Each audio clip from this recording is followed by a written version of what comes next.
안녕하세요. 딸아이 하나를 둔 30대 여성입니다. 남편과는 이혼 소송 중인데 이제 거의 다 끝나가요. 그리고 다행히 좋은 결과가 나올 것 같아서 드디어 이렇게 제 이야기를 한번 해볼까 합니다. 그런데 막상 얘기를 하려니까 어디서부터 어떻게 이야기를 하는 게 좋을지 조금은 난감하기도 하네요. 남편하고는 집안어른의 소개로 만났습니다. 가까운 집안어른은 아니셨는데 지금으로부터 몇 년 전 사촌언니가 결혼하던 날 부모님하고 같이 하객으로 참석한 적이 있어요. 그리고 그때 한동안 안부조차 모르고 지냈던 먼 친척 어른들 몇 분을 뵙게 되었죠. 그리고 그중 한 분이 저더러 참하게 생겼다며 몇 번이나 저를 칭찬하셨고 제가 어린 나이도 아니었는데 맛있는 거라도 사 먹으라며 제 손에 5만 원짜리 한 장을 쥐어주시더라고요. 제가 당황해서 괜찮다며 거절하려고 했는데 어른이 예뻐서 주는 용돈이니 받으라셨고 마침 또 결혼식장이다 보니 다들 분위기가 좋았거든요. 그래서 얼떨결에 그렇게 5만 원을 받고 인사를 드리고 그랬어요. 그런데 그 일이 있고 며칠 뒤 그 어른께서 저희 아버지한테 전화를 하셔서는 제가 시집은 갔는지 만나는 남자는 있는지 그런 것들을 물어보시더랍니다. 그리고는 당신이 건너 아는 집에 아주 괜찮은 청년이 있다면서 저랑 한번 만나게 해주고 싶다 그러셨다는 거예요. 그리고 저는 당연히 싫다고 했어요. 솔직히 말하자면 거짓말 좀 보태서 불편해서 싫다고 아주 진저리를 쳤었죠. 원래도 자연스러운 만남을 추구하는 저였는데 잘 알지도 못하는 집안어른이 주선하는 자리라니 상상만 해도 불편해서 속이 다 울렁거렸다니까요. 하지만 부모님께선 듣자 하니 이미 어른께서 그쪽 집안에다가 말도 해놓으신 것 같고 그래서 제가 안 나가면 그 어른 체면이 말이 아니게 생겼답니다. 그러면서 그냥 집안어른 부탁이니 눈 딱 감고 나갔다 오라고 그리고 혹시 아냐 정말 괜찮은 사람이 나올지 하셨는데 솔직히 그런 말은 귀에 들어오지도 않더라고요. 그저 이게 그 5만 원을 받은 대가인가 싶은 게 황당하고 짜증도 나고 정말이지 기대는커녕 만나기도 전에 있는 대로 마음이 상해버렸다니까요. 하지만 약속 날짜가 다가올수록 집안어른이 중간에 계시다 보니 그래도 기왕 나가는 거 잘해서 나가야겠다는 생각이 들대요. 그래서 옷도 신경 써서 갖춰 입고 서둘러서 집을 나섰더니 약속 시간보다 10분 정도 일찍 도착하게 되었죠. 그런데 남편은 벌써 도착해 저를 기다리고 있었습니다. 그게 좀 인상적이었어요. 게다가 준비라도 해온 사람처럼 자기소개를 하는데 긴장한 목소리도 목소리인데 사람이 성실하단 게 느껴지더라고요. 뿐만 아니라 남편도 저랑 같은 작가의 팬이라는 사실을 알았을 땐 신기하면서 괜히 반갑기까지 한 게 그러니 대화는 또 얼마나 잘 통했겠어요? 시간 가는 줄 모른다는 게 어떤 건지 그때 처음 알았네요. 이후로 저희는 인연을 만났고 11월에 어느 날 남편의 프로포즈로 결혼까지 약속했어요. 그리고 양가의 축복 속에서 부부의 연을 맺게 되었는데 여기까지는 솔직히 별 문제가 없었거든요. 아니, 오히려 무르르듯 자연스럽게 흘러가서 정말 우리가 운명은 운명인가 보다 그런 생각까지 들었죠. 그런데 제가 딸아이를 출산하고 얼마 지나지 않아 생각지도 못한 일로 남편이란 사람에게 크게 실망하고 말았습니다. 산후조리원에서 나온 후 저는 소위 남들이 말하는 독박 육아를 시작했어요. 육아휴직을 쓰는 게 눈치가 보였지만 딸아이와 유대감을 형성하는 게 중요하다 생각해서 어렵게 내린 결정이었죠. 하지만 육아라는 게 정말 마음처럼 쉽지가 않더라고요. 그래서 어쩔 수 없이 친정어머니의 손을 빌리는 날이 하루 이틀 늘어났습니다. 남편이 못마땅해하는 눈치였지만 그때만 하더라도 저는 그저 남편이 저희 친정어머니한테 미안해서 그런다고 생각했어요. 한편으론 시어머니보단 친정어머니의 출입이 잦아지니 그게 불편해서 저러나 싶기도 했고요. 그러다 딸아이가 100일이 좀 지났을 무렵 제가 알아눕게 되었는데 다행히 열이 있거나 한 것은 아니었지만 전에 없이 딸아이 돌보는 게 힘에 부치대요? 그래서 남편에게 이야기를 하니 시터를 부르라는데 솔직히 좋은 시터분들도 많겠지만 워낙 흉흉한 뉴스가 판을 치던 시기였거든요. 그러니 비록 제가 집에 있다고 해도 함부로 잘 알지도 못하는 사람을 집에 들이기가 겁나더라고요. 그래서 결국 친정어머니를 오시라고 했어요. 한 2주 정도 저희 집에 계시면서 저 좀 도와달라고요. 참고로 시댁에도 여쭤봤지만 어머님께서는 아주 난색을 표하시며 가면 일당으로 한 20만 원씩은 받아야 한다는 말씀만 하셨습니다. 저희 상황을 뻔히 아시면서 그런 말씀을 하셨다는 건 한마디로 싫다는 말씀이셨죠. 그런데 저희 어머니가 와 계신 지 꼬박 일주일 되던 날이었어요. 현관을 들어서는 남편 표정이 좋지가 않더라고요. 그래서 제가 밖에서 무슨 일이라도 있었어? 표정이 왜 이렇게 안 좋아? 장모님은? 잠깐 뭐 사러 간다고 나가셨는데, 왜? 장모님 안 씻으시냐? 진짜 요즘 집에만 들어오면 구역질이 난다, 구역질이 나. 그게 무슨 막말이야? 집에서 무슨 냄새가 난다고 그래? 그리고 냄새가 나도 그게 우리 엄마한테서 난다는 증거 있어? 장모님 오시기 전엔 안 났는데 장모님 오신 이후로 며칠째 내가 속이 미식거린다고. 그러면 100% 장모님 때문이지, 안 그래? 우리 엄마 아침 저녁으로 씻으시거든? 당신보다 더 자주? 알지도 못하면서 생사람 잡고 있어, 진짜. 남편과 대화가 끝나기가 무섭게 친정어머니가 들어오셨고 저는 저도 모르게 친정어머니의 표정을 살폈습니다. 다행히 어머니는 아무것도 듣지 못하신 듯 했지만 제 마음은 편치 않았죠. 게다가 남편 말이 신경 쓰여 저도 모르게 코를 킁킁거리며 어머니 냄새를 맡게 됐는데 그런 제 모습을 알아차리자마자 이 상황 자체가 너무 짜증나고 서럽고 그런데 이내 곧 저녁 식사를 하는 자리에서 남편이 이번엔 아주 노골적으로 인상을 쓰더니 또다시 무슨 냄새 안 나냐고 그러더라고요. 그리고는 저희 어머니더러 장모님 씻으셨어요? 그러는데 정말이지 진짜 밥상이고 뭐고 확 뒤집어 엎어버리고 싶더라니까요. 그리고 어머니는 금세 얼굴이 빨개지셔서는 씻었는데 왜 나한테 무슨 냄새라도 나냐면서 당황스러워 하셨는데 어찌나 분하던지 눈물이 다 날 것 같더라고요. 사실 저희 어머니는 제가 결혼하던 해까지 시장에서 아버지와 함께 튀김 가게를 하셨어요. 아버지의 사업이 망하고 이후로 마지막이란 각오로 주변 분들에게 돈을 빌려 시작하셨던 일이었죠. 돈 빌려준 사람들한테 하루라도 빨리 갚아줘야 된다고 그러면서도 저한테는 뭐 하나 부족한 거 없이 해주시려고 한 달에 딱 하루만 쉬시면서 그렇게 20년을 장사하셨습니다. 그리고 덕분에 지금은 떵떵거리며 살 정도는 아니어도 어디 가서 아쉬운 소리는 안 하고 사세요.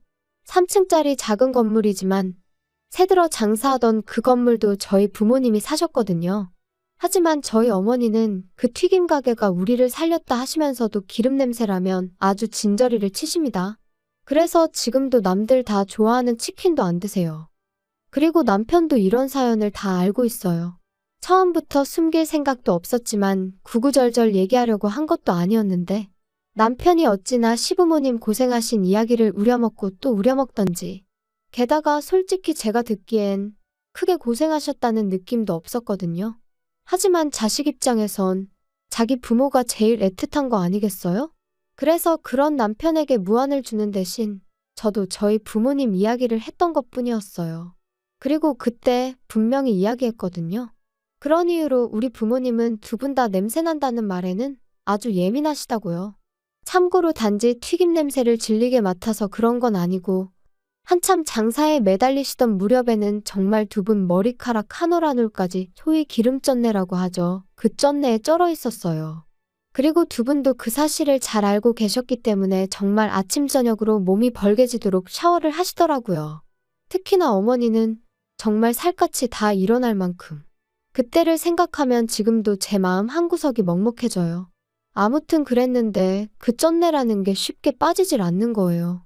그래서 결국엔 그 쩐내 때문에 싫은 소리를 듣게 되는 상황이 종종 있었고 그러니 다른 사람도 아닌 남편이 저희 어머니한테 냄새로 무안을 주었다는 사실을 저로서는 도무지 받아들일 수가 없었습니다. 그래서 이튿날 죽이 되든 밥이 되든 내가 애를 보겠다 하고 어머니는 가시라고 했어요. 며칠 같이 지내면서 어머니가 좀 편하게 대해주니까 인간이 장모 어려운 줄을 모르고 저딴 식으로 나오나 싶기도 했고 괜히 좋은 마음으로 오셔서는 상처만 받고 가시면 안 된다 싶었거든요. 남편이 하다못해 조심스럽게 여쭤보기라도 했다면 조금 위로가 되었을까요? 지금도 잘 모르겠어요. 확실한 건 있는 대로 인상을 찡그리며 싫은 티를 낸 그 얼굴이 제 뇌리에 너무나 선명하게 남았기에 며칠이 지나가도 남편이 꼴보기도 싫었다는 거죠. 그리고 말이 나왔으니 말이지만 까놓고 말해서 저라고 시부모님이 하시는 행동이 전부 다 마음에 들었겠어요?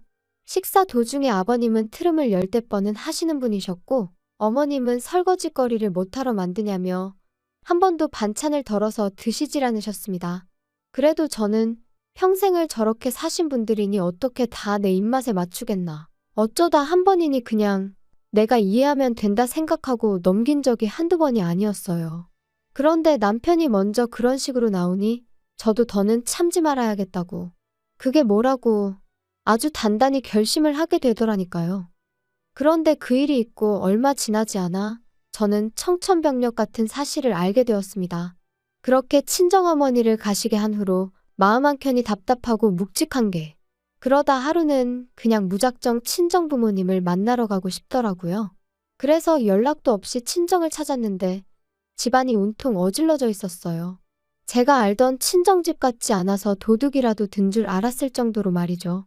그리고 그 사이에서 웬 서류 뭉치가 제 눈에 들어왔는데 그건 바로 어머니의 병원 서류였습니다. 게다가 그제서야 식탁 위에 잔뜩 늘어난 약봉지도 눈에 들어오고 결국 이게 다 뭐냐는 제 추궁에 아버지께서 친정어머니가 폐암위기라는 사실을 털어놓으셨어요. 그런데 더 충격적이었던 건 어머니도 아버지도 진작부터 알고 계셨으면서 임신 중인 제가 놀랄까봐 비밀로 하고 계셨다는 거였죠. 제가 어떻게 그러실 수가 있냐고, 그러다 어머니가 돌아가시기라도 하셨으면 나는 어떻게 살라고 그런 거냐고. 원망이라고 해야 할지 그때 그 감정은 한마디 단어로 설명할 수가 없네요. 아무튼 이후로 저는 바로 어머니를 모시고 병원을 찾았습니다. 그리고 의사가 말하길 당장이라도 병원에 입원하셔서 치료를 시작하는 게 좋겠다대요. 그런데 어머니께서 아주 완강히 거절을 하셨어요. 평생 장사만 하다가 이제 좀 사람답게 살려는데 병원에 갇혀있고 싶지는 않다고요. 그리고 저도 아버지도 그런 어머니의 고집을 도무지 꺾을 수가 없었죠. 그래서 어쩔 수 없이 일단은 아버지께서 어머니의 병간호를 시작하게 되셨네요. 그런데 나이 든 부모님을 두신 분들이라면 다들 아실 거예요. 아버지가 어머니를 챙기는 것과 어머니가 아버지를 챙기는 건 사실 같을 수가 없다는 걸요. 저희 부모님도 그랬습니다. 제가 보기엔 아버지는 아버지대로 최선을 다해서 어머니를 챙기고 계셨지만 평소 깔끔하신 어머니의 야무진 손끝을 따라잡기엔 턱없이 부족하더라고요. 그래서 제가 일주일에 2번 정도 어머님께 딸아이를 맡기고 친정을 찾기 시작했는데 이때도 생각해보면 말도 못해요. 남편은 저더러 결혼을 했으면 친정일은 좀 잊고 살아야 하는 거 아니냐며 언제까지 자기랑 딸은 팽개치고 친정만 그렇게 쫓아다닐 거냐면서 어이가 없었죠. 제가 할 일 없이 친정 부모님이랑 꽃놀이나 다니는 것도 아니었잖아요. 게다가 막말로 남편이 뭘 좀 도와주기라도 했으면 말을 안 해요. 자기는 돈 번다는 이유로 집안일엔 손도 까딱 안 하기 일쑤였으니까요. 근데 이제 제가 친정을 챙기면서 자기 저녁밥을 못 챙기는 일이 종종 생기니까 그게 그렇게 억울했던 건지. 게다가 딸아이를 팽개쳤다니 그것도 어머님한테 하루에 5시간 일주일에 2번 부탁드린 것뿐이었는데 세상에 그런 억지가 어딨냔 말이죠. 말이 나왔으니 말인데 어머님은 어머님대로 자기가 이 나이에 손녀 보느라 이게 무슨 생고생이냐며 그럴 거면 너는 육아휴직인지 뭔지 그건 왜 했냐. 얼마나 싫은 소리를 해대셨는지 몰라요. 아무리 그래도 사돈이 아프다는데 까놓고 말해서 과일 바구니 하나라도 보내실 생각은 안 하시고 그저 당신 불편한 것만 투덜투덜. 가뜩이나 남편도 꼴보기가 싫은데 어머님까지 왜 이러시나. 시간이 갈수록 그나마 남아있던 고마운 마음은 온데간데 없어지고 그저 얄밉다는 생각만 들었던 게 솔직한 제 심정이에요. 그런데 안 좋은 일은 왜 그렇게 연달아 터지는지. 그런 생활이 반년쯤 이어지던 무렵 저희 아버지께서 큰 사고를 당하셨습니다. 친정어머니가 원래부터 먼지에 좀 예민하셔서 그날도 친정아버지께선 그런 어머니를 위해 이불을 베란다에서 터시다가 그만 아래로 추락을 하셨거든요. 불행 중 다행이라고 해야 하나. 아파트가 2층이었고 아래층은 최근에 새로 흙을 깔아서 비교적 덜 단단했기에 망정이지. 아무튼 그렇다고 해도 아버지는 왼쪽 발목이 골절되셨고 꼬리뼈에도 금이 갔습니다. 갈비뼈도 상태가 좋지 않았죠. 그래서 꼼짝없이 병원 신세를 지게 되셨어요. 상황이 상황이었던 만큼 친정어머니가 저희 집에 오시는 건 제 상식으론 너무나 당연한 일이었어요. 막말로 혼자 계시다가 쓰러지기라도 하시면 그땐 누가 책임을 지냔 말이죠. 하지만 남편의 반응은 냉정하기 짝이 없었습니다. 지금처럼 왔다 갔다 하면서 들여다봐드리면 되지 뭘 집으로 모시기를. 안 돼, 불편해. 지금이 편하고 불편하고 따질 상황이야? 난 우리 엄마 절대로 혼자 계시게 못해. 뭐 못하면 어쩔 건데 장인 장모님 돈도 있으신데 사람 쓰시면 되잖아. 아니면 장인어른 입원해 계시는 동안 장모님도 잠깐 병원에 계시게 하던가. 아니, 내가 우리 엄마를 평생 모시고 살자는 것도 아니고 아버지 퇴원하실 때까지만 몇 주만 좀 같이 지내자는 건데 그게 그렇게도 안 될 말이야? 이 집이 너 혼자 산 집이야. 내 돈도 반 들어갔으니까 나도 내 의견을 말하는 것뿐이야.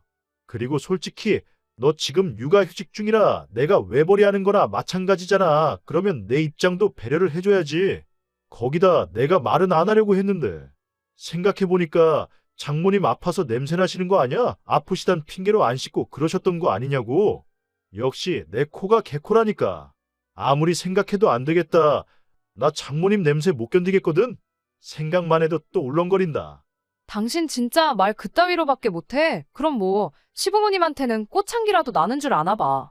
그리고 외벌이가 어쩌고 저쩌고. 야, 어디 가서 그런 소리 할 것도 없어.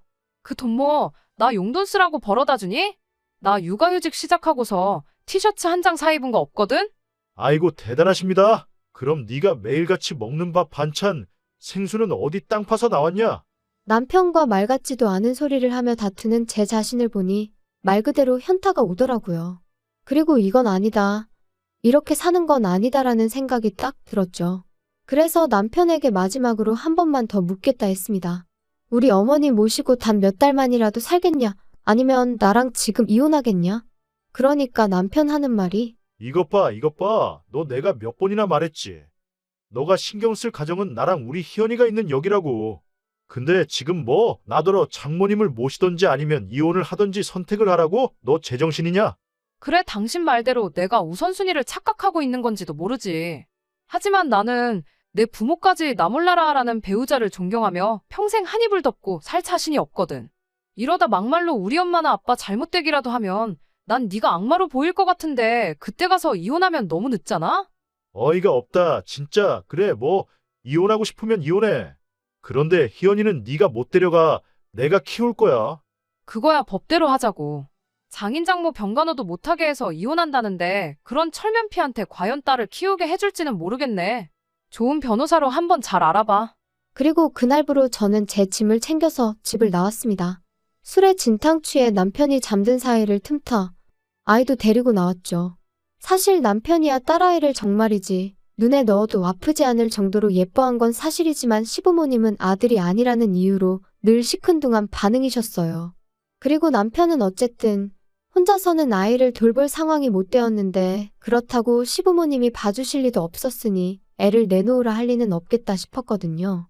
그리고 이혼을 하겠다고 딱 마음을 먹고 나니 그때부턴 제가 아이한테 하는 행동 하나 말 한마디가 전부 다 양육권 결정에 영향을 끼칠 것 같다는 제가 법을 알고 그런 건 아니었지만 아무튼 나름대로 만반의 대비를 해야겠다 그런 생각도 들었고요. 그리고 이후로 무려 1년 3개월에 걸쳐 지독한 이혼 소송을 이어갔습니다. 그때 서름과 고됨을 이야기하자면 아마 석 달하고도 열흘을 밤을 새도 부족할 거예요. 하지만 결론부터 이야기하자면 친정아버지는 약간의 후유증이 남긴 했지만 혼자 일상생활이 가능할 만큼 건강을 회복하셨어요. 그리고 더 놀라운 건 바로 저희 친정어머니의 상황이었습니다. 정말이지 지푸라기라도 잡는 심정으로 여기저기 자문을 구해서 어머니 건강에 좋다는 음식만 정성을 다해 드시게 했고 귀찮아하시는 어머니를 모시고 산으로 들러 좋은 공기를 쐬기 위해 열심히 돌아다녔습니다. 여담이지만 딸아이는 사촌 언니의 도움을 정말 많이 받았어요. 언니도 저랑 비슷한 시기에 아이를 낳았기에 언니가 쌍둥이 키운다 생각하겠다며 힘을 보태주었죠. 피는 물보다 진하다더니 영원한 사랑을 약속한 남편보다도 결국은 피부치인 언니가 100배 1000배는 의지가 되더라니까요. 아, 그리고 언니가 저한테 왜 이렇게 잘해준 거냐 혹시 궁금해하실까봐. 일단 언니가 워낙 좋은 사람인 것도 있지만 언니가 시집갈 때 이모네 사정이 안 좋았거든요. 그러니까 저희 아버지가 언니 결혼 비용을 대주셨어요. 우리도 힘들 때 이모네 도움을 많이 받지 않았냐 하시면서요. 그래서 제 짐작이지만 언니가 선뜻 도와주겠다고 손을 내밀어 준 게 아니었을까. 고마울 뿐이죠. 아무튼 말하다 보니까 또 생각나네요. 정작 저 시집갈 땐 남편이 남자 자존심이 어떻고 해가며 하도 우겨대서 결혼 비용을 기어이 반반 부담을 했어요. 그리고 그땐 그게 나름대로 남자답고 좋아 보이기까지 했거든요. 물론 살아보니까 쓸데없는 똥자존심으로 똘똘 뭉친 인간이었을 뿐이었지만 아무튼 그래도 이렇게 이혼하고 나니까 그때 반반하길 다행이지. 아까워서 혼날 뻔했네. 그런 생각이 다 들대요. 아무튼 그렇게 저랑 남편은 이혼을 했고 당연히 양육권은 저에게 왔어요. 그리고 사실 위자료는 별로 기대도 없었는데 크진 않았지만 800만 원을 받게 되었습니다. 그리고 양육비도 일단 매달 60만 원에 5년마다 한 번씩 다시 정하는 걸로 얘기가 되었죠. 그런데 제가 이런 거 저런 거 다 합쳐서 지금 사는 집을 그냥 그대로 나한테 넘기라 했어요. 꿈에도 보기 싫은 인간, 애 핑계로 또 봐야 되는 것도 싫고 이래저래 두 번 다시 얽히기 싫었거든요. 그리고 남편도 기껏 한다는 소리가 양육비니 뭐니 그런 거 있으면 어떤 여자가 자기랑 재혼을 하겠냐며? 좋다대요? 딸이라면 사족을 못 쓰는 인간이다. 그거 하나는 참 그래도 좋은 아빠다 싶었는데. 양육비 얘기하면서 재혼 타령하는 거 보니까 그럼 그렇지 결국 이것밖에 안 되는 인간이었어. 그 생각만 들더라고요. 한편 저희 이혼 소식은 저희를 만나게 해주셨던 그 집안어른 귀에도 들어갔던 모양이에요. 그리고 솔직히 사과를 받아야겠다거나 그런 생각은 없었지만 아니나 다를까 감감무 소식? 말 한마디 들려온 게 없습니다. 참고로 저희 결혼할 땐 그래도 저희 두 사람 사이에 다리 놔주셨다고 100만 원 받아가셨는데 말이죠. 솔직히 좀 착잡했는데 이렇게 또 인생을 배운 셈 치려고요. 친정어머니의 암이 완치가 된 것은 아니니 솔직히 지금도 완전히 평화를 찾았다 그렇게 말은 못하겠어요. 하지만 적어도 하나 도움 안 되는 돌멩이 같은 남편을 제 인생에서 걷어내고 나니 속은 후련합니다. 당분간은 친정부모님의 건강과 제 아이의 행복만을 인생의 과제로 삼고 그렇게 살아볼까 해요. 어쩌면 이것이야말로 영원한 사랑은 아닐까요? 들어주셔서 감사합니다.